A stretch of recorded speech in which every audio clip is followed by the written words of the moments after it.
Our Miss Brooks, an introduction.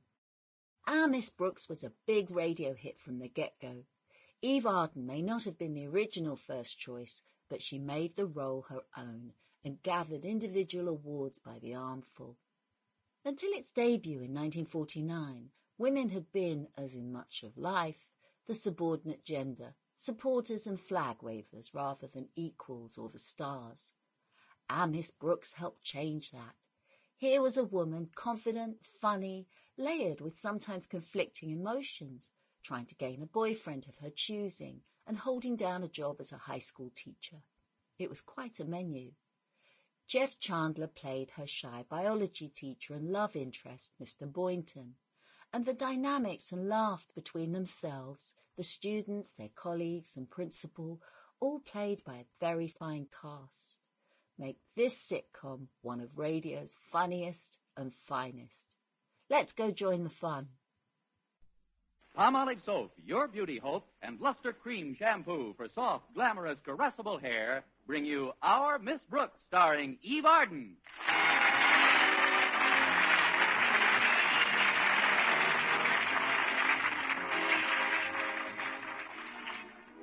While he's not the over-demonstrative type, most of the people who know biology teacher Philip Boynton find him friendly enough.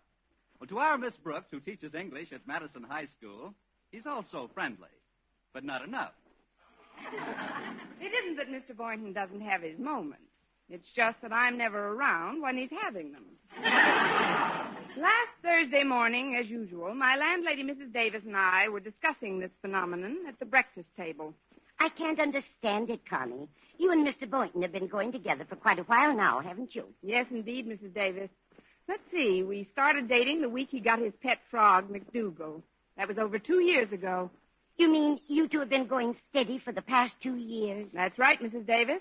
I've been going steady with Mr. Boynton, and he's been going steady with McDougal. Those scientists are all alike. So bashful. There must be something you can do to stir him up, Connie. Oh, I've tried everything, Mrs. Davis. I've even backed him into the Mixmaster. Did you?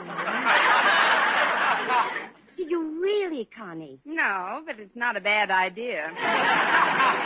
Mr. Boynton is a lot like Mr. Mitchell, a scientist who used to take out my sister Angela. She's terribly absent-minded, you know. Yes, I know. Even more so than my brother Victor. Although heaven knows he's forgetful enough, too. Yes, you mentioned it to me, Mrs. Davis, but what about Mr. Mitchell? Mitchell? The scientist. What scientist? Sample complete. Ready to continue?